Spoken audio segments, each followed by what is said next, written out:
Good morning, fellas. Yeah, let's get started this morning. And again, Bill, thanks for filling in last week. And God, we got the new coffee maker this morning, and boy, life is good for the Moot House men. That's really. So we are at week 197. We're getting close. You guys are all wondering, are we going to hit 200? Well, I'm not going to let the cat out of the bag. We'll just kind of wait and see. Well, we're just about finished. This is the slide we've referenced many times. I won't say anything this morning about that. But just to review, since we haven't met for, at least in this study, for 2 weeks, we're talking about memories and the power that memories have within our lives to, inform decisions. And those memories can have either binding power or releasing power.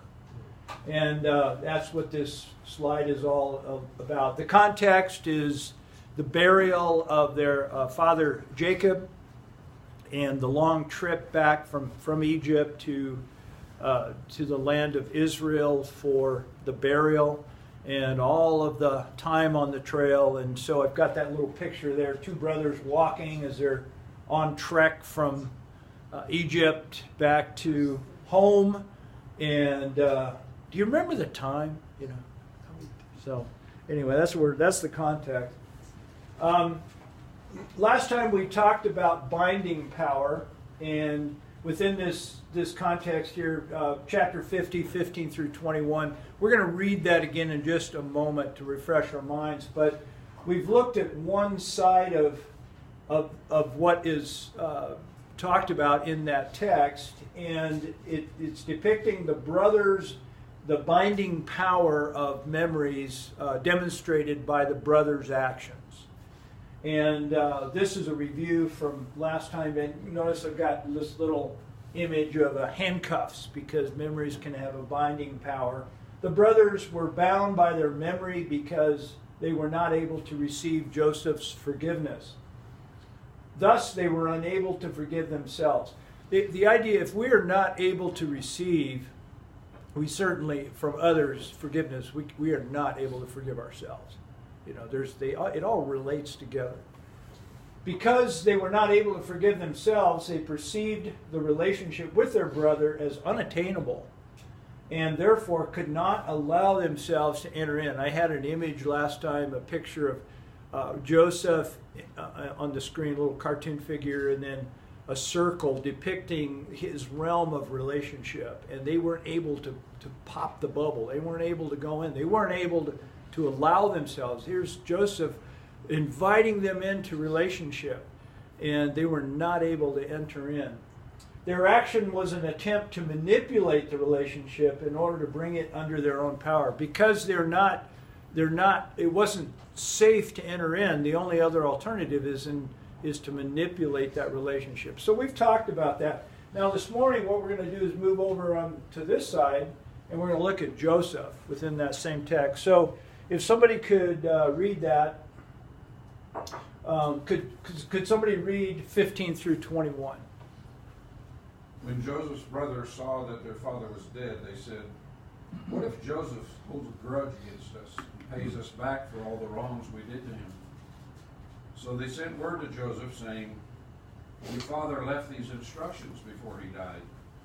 This is what you are to say to Joseph. I ask you to forgive your brothers the sins and wrongs they committed in treating you so badly. Now please forgive the sins of the servants of the God, your father." When their message came to him, Joseph wept. His brothers then came and threw themselves down before him. "We are your slaves," they said. But Joseph said to them, "Don't be afraid. Am I in the place of God?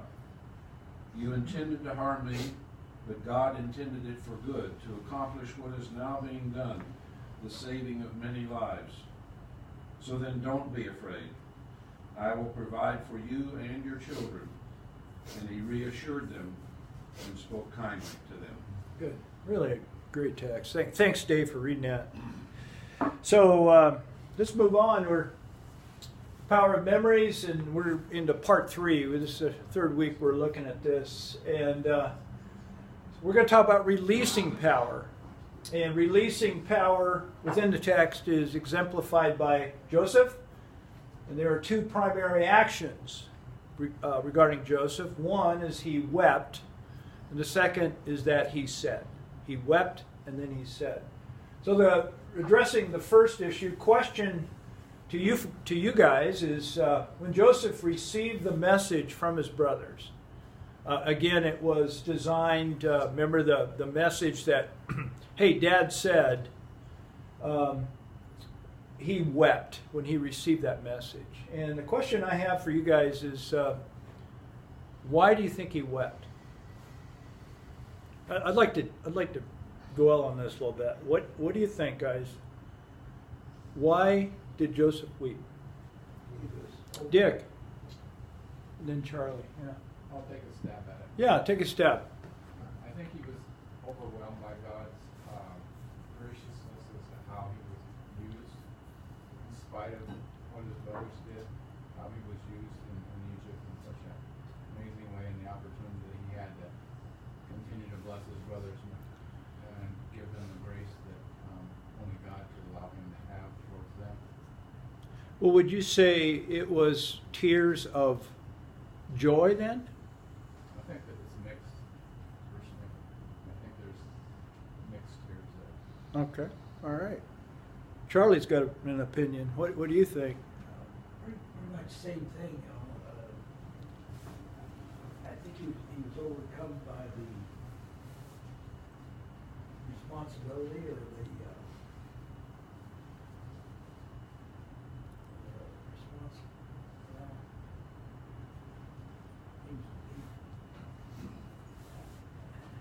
I guess he was just relieved. So you're saying tears of relief, mixed and yeah, Jeff. I think I have a different take on it. Okay, tell me what you think. There were tears, a little bit of sadness, and I think he was thinking, why do they have to think they have to manipulate me to receive my forgiveness? I think he knew what they were doing.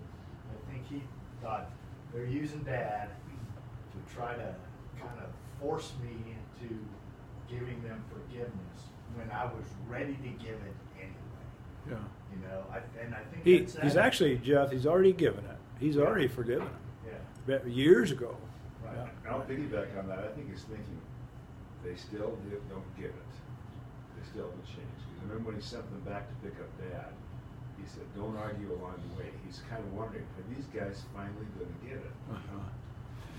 Okay, so we've got quite a gamut in the room. We've got everything, and Mike, I'm going to get your response. I really want to hear what you have to say. You're so smart, so you're way smarter than the rest of us here. So. Pretty much Well, let me summarize, and then we'd like to hear what you have to say. So, Dick started out with that response of kind of mixed, a mixed response, which okay. And then Charlie went in concurrence with that, but more of a what I was hearing you guys say is more relief. Dick mentioned the fact that he was reflecting upon what God had done in his own life to bring them all where they are today, and but now Jeff took a different approach, and he just said, no, I think what you're saying is no, these were tears of grief. Do you think there's anger in there? No, I just think he was sad that his brothers felt like they had to manipulate him into forgiving them. More grief or mourning, and he'd already, like you said, he'd already forgiven. He was ready to forgive, and he knew that God was in control of all of that. But he was like, man, this is sad when you guys feel like you have to bring Dad back into this to make me and then forgive you. and then Bill kind of piggybacked on that. So Michael, what do you think? So I was thinking kind of along the lines of what they were saying, that they were tears of sadness, mostly because his brothers, like they were saying, just didn't get it.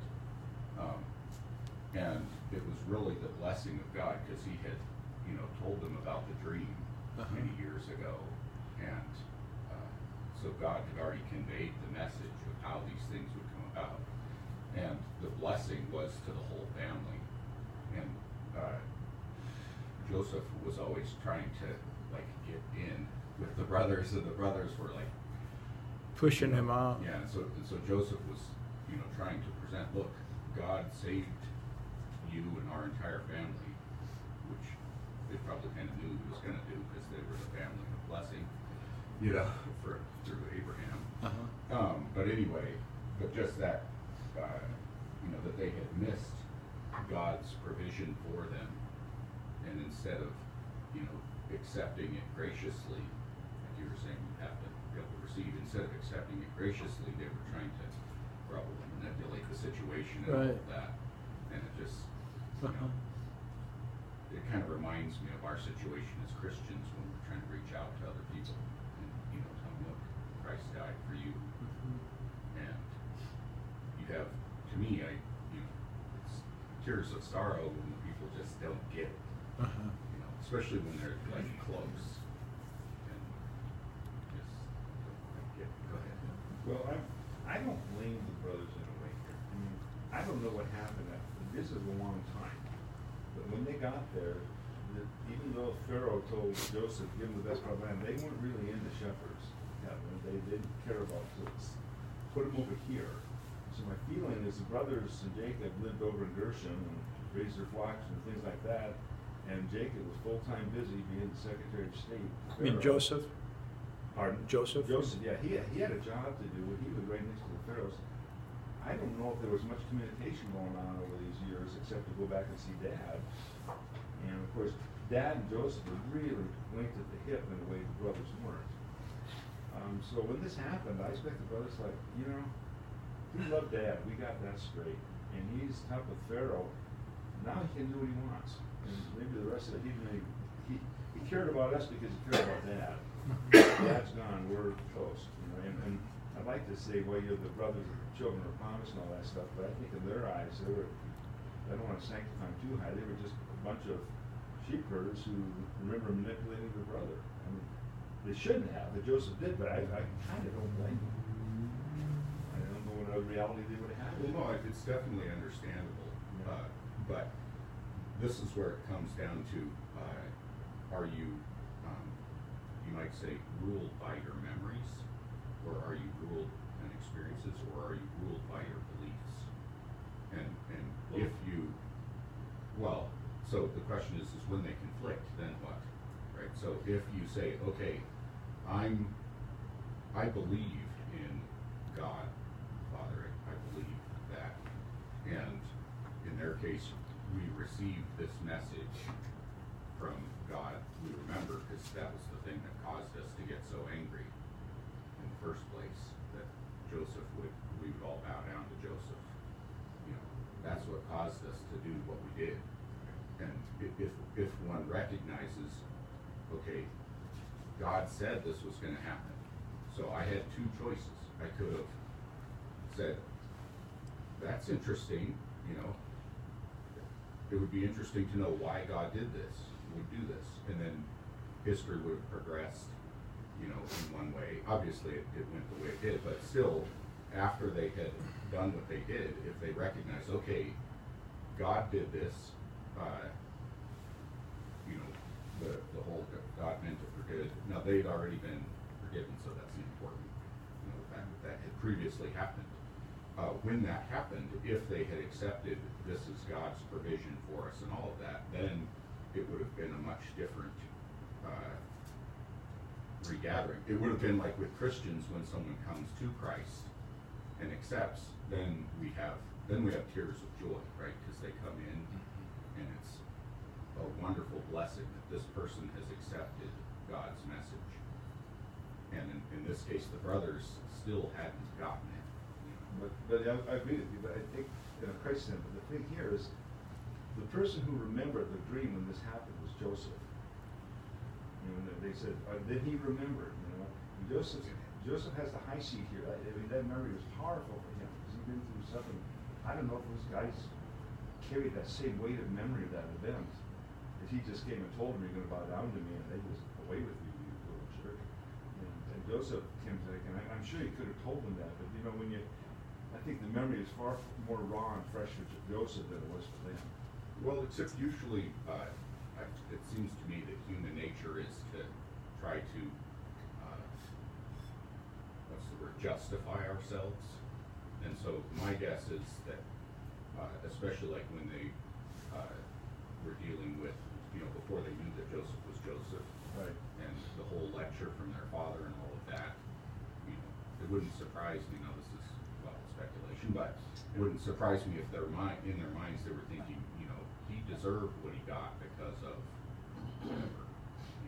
He was trying to Try to sleep at night. that kind of thing. Is it possible that Joseph, maybe this is putting him on too much of a pedestal, but have you ever actually been felt sorrow for the fact that we live in a world of alienation from one another to some degree because of sin, because we sin and are sinned against, and at some point we weep because of that, because the best that we can do is to extend forgiveness, and sometimes in our own, caught up in our own sinfulness and our own feeling of unworthiness, we have trouble for actually accepting that forgiveness and moving on. Well, that's where my heart and mind went. Is I know as I've aged, I'm sorry. I grieve over much more. I find myself grieving much more than when I was younger. Just over the things that don't even relate to my immediate world, but yet I grieve over them. And I think we all can resonate with that. This is just another thought, and maybe I'm beating a dead horse on this, but I almost feel like Joseph is saying, you guys aren't asking me for forgiveness. You're saying that Dad asked me to forgive you. You're not coming to me and saying, hey, we were wrong. Will you forgive us? You're saying, hey, don't hurt us. Dad didn't want you to hurt us. Dad Right. wanted you to take care of us. So, you need to forgive us. Yeah. They're not really even asking for forgiveness for this. And I think that pained him. Well, I think he was Therein is where I think Mike's comment, and I've heard it from other guys too, is they just don't get it. They don't get it. They don't. I picture it, the image that I picture. I took a stab at this too, and I'll throw my hat in the ring too. And I'm not saying my way is the right way. I don't know. I tend to line up more with the fact that he's weeping over the condition of all he is longing for, in my opinion, is the relationship. And they cannot enter in. So therefore, here's that image from last time is instead of entering into the relationship, they too have a bubble as well. And those relational zones intersecting and blending and coming together, they're not able to enter in. So they're trying to dominate him. They're trying to use the dad card, to say Dad said. And they're truly apples and oranges. They're in two different worlds. And in my opinion, guys, it's that reality. I put Joseph weeps because of the realization. Now this thing has come to pass, and this realization of how his brothers view their relationship, which is no relationship. And it hasn't changed since he was thrown in the pit. It hasn't, yeah. And of course, getting back to Steve's comment is, my mind went to Jesus weeping over Jerusalem, and the prophet, was it Ezekiel? Was it Ezekiel or Isaiah? No, Jeremiah, of course, the weeping prophet. Jeremiah weeping over Jerusalem. Guys, those are archetypes of realities of the heart of God. You were saying, gee, I don't know if we're putting Joseph on a pedestal, but Steve, it's a beautiful picture. It's an image of the heart of the Father for us, for all of mankind, the weeping. And the one major factor in the whole fall of mankind is think of going back to the garden, square one. When the man and the woman ate of the fruit. It was actually, interesting idea here is the woman ate, nothing happened. She gave the fruit to the man, he ate. Then it says the eyes of both of them were opened, and they saw themselves as naked. And then, of course, they covered themselves. But guys, this is so cool. The next action within that text is what? God seeking. God seeking. God, after it fell apart, after they were disobedient, after they did this thing that was in defiance of the relationship, God sought them. And that, guys, I think there's volumes there. I think it really shows the heart of God. Can And you go back to the text? yeah, I can. I know how to do that. I was just rewind here. There you go. What's interesting is that they came to him. He never said anything like, "I know you really didn't mean to do it," or "I know you feel bad about it." That's not in his explanation of why it's forgiveness. His explanation is, "I saw God moving through you, and you did mean to do it, and you did try to hurt me, and Yeah. there's nothing, and yet I forgive you because I saw God working through it." And the reason that catches my attention is I keep thinking of Jesus on the cross saying, "Father, forgive them. They don't know what they're doing." Right, that's exactly right. And all the people crucifying him said, "It looks like we know what we're doing." He says, "No, you really don't. Mm-hmm. Because you don't know what you're doing, it's like it's a condition of it. I'm going to ask God to forgive you." That's a great segue into the next section there, Bill, and we'll move on into there. Is the next section is Joseph said, and he said three things, and he removed, first of all, he removed fear by speaking comfort and kindness in the immediate. He's a guy that I see, a man released from his past. And because he's released from the woundedness, oh my goodness, imagine being thrown in a pit by your brothers and then facing those brothers later in life in a position of power. God, this is a major setup, but it shows the power of God and the power of forgiveness. He's released from that. There is nothing in him that has to get back. And what this tells me is, guys, this is possible. This is possible. In the economy of God, this level of forgiveness is possible, and it gives me tremendous hope. So he speaks immediate comfort. Immediate comfort. He says, "Do not be afraid," 2 times. The fear of mankind. Somebody said the natural propensity of mankind, I think it was Michael, said what did you say? The natural tendency, justify ourselves. Yeah. Well, also I would put along with that is fear. It's fear. We have to do this because we're afraid. Yeah. We don't want to face the music, so we justify ourselves. Thus the problem. So he speaks comfort. He diffuses that. He speaks comfort to them and on the immediate. Then the second thing is what Bill was talking about. He places their evil action. He does not deny, "Oh, no problem for throwing me in the pit." That's bogus. It was evil, and he calls it for what it is. But he says God, from a much larger perspective, says he put that in a redemptive context. Isn't that cool? Not because I'm saying it, but because it's the power of forgiveness, guys. Much of our thinking is at this level. Is right here. You got pro and con and justification and fear and fighting back. But what is wonderful about this text is he's able to have the perspective of God's perspective and put it within a much larger context, a context of redemption, making it totally this is like a wholly different perspective. He's able to pull himself out of it because he's released and states it for in light of the bigger picture. And then the third thing, 2.3, is he provides a future hope. He comforts immediately. He faces the reality of what it is, but puts it into a bigger picture. And then he gives them hope. There is a way out. I'm thinking of a situation years ago in our business where, we were working at Poudre Valley Hospital. We were actually rewiring, putting in a whole new communications infrastructure for their network. This is years and years ago when our company did that kind of thing. And one of our young guys got caught in a women's bathroom in there.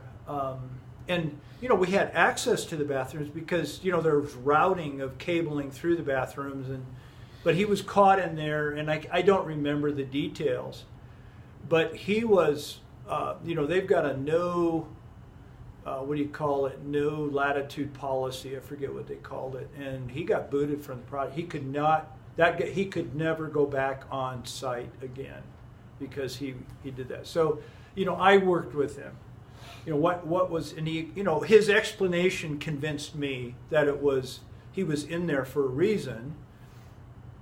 And I went on his behalf to the security people. I had a meeting with him, to the powers that be. We had 2 or 3 meetings over this thing, and they would not budge. And it grieved me. I said in the meeting several times, in the meetings with Poudre Valley Hospital, I said, is there no way back? Is there no way to return? Is there nothing this young man can do in order to restore that privilege once again? And it's, no. But it really faced me, I was faced with the reality of that. But in the economy of God, there is a way of return. There is a way of redemption. No matter how harsh throwing your brother in a pit and leaving him to die. Oh my goodness, if any of us in this room were carrying that guilt, I too, like Bill says, I would have a hard time forgiving myself. God, what were we thinking? But then to receive that forgiveness, just basic. Alan, do you guys comment? No, I'm just stretching on. Okay.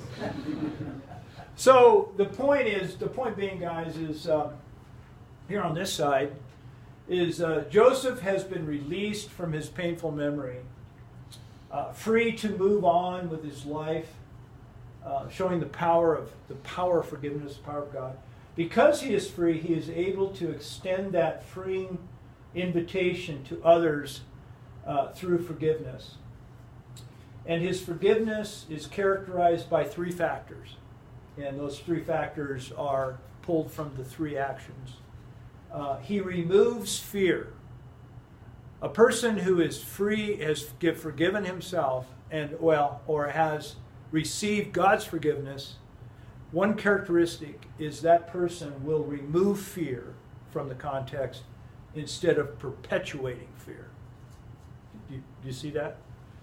Number 2 is he faces the pain, the evil, the pain that was done to him. He doesn't go into denial, but he faces it. He calls it for what it is. But and conversely, the natural tendency of us humans is to bury the pain. To bury the pain, or burying it, meaning getting it away from me. The third thing is he offers freeing power. Freeing power. His whole demeanor is about freeing power, releasing power. He's a life giver, not a life sucker, life taker. And binding others, he's offering freeing power versus binding others through the need to control. Therein is where if we're not released, if we are bound, we will bind. If we are free, we will extend freedom. Dave, I can tell you're moving your lips and you're. It's almost more than a word picture. Of course, I know it's the essence of all the teaching and studying that we're doing about the journey of manhood. I just have this visual picture of somehow in God's omnipotence, when whenever Joseph was first pulled out of that pit, somehow in God's omnipotence, it was God's hand that pulled him out of that pit, and Joseph never let go of it. Yeah. Wow. He just never let go, no matter what happened. Yeah. And if we look at men as ourselves, having been in some kind of turmoil or pit or depravity or all the things that we can do, the majesty and power of a God that can take anyone out of any situation and take them by the hand and look them in the eye deeply spiritually and say, I am here, come with me. And if we just do that, and I just have this word picture, and That's it's good. just incredible to think that here he was in that situation and he never let go. That's good. So don't ever let go, guys. Don't ever let go. Just don't let go. Yeah. Yeah. Let's let Carl do a comment, and then we're going to close, guys, for today.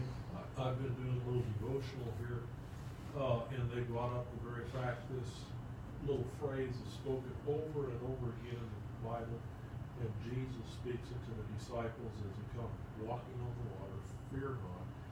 And we have a tendency, for whatever reason, to fall into fear, and fear is so powerful. But Jesus says to us over and over throughout all the Bible, fear not. And Joseph spoke these very words. He sure Fear did. not. Oh. And Jesus speaks those words to us today. Yeah. Fear not. Carl, that is a great punctuation to end this today. Fear not. So, guys, we're gonna delve one more week on this section. We're gonna look at this just one more time, and then we'll move on to the last sections. So, I'm not gonna tell you how many weeks. So, but I do have a plan. Have a good week, everybody. You can do, man. You can see it, yeah. Wow.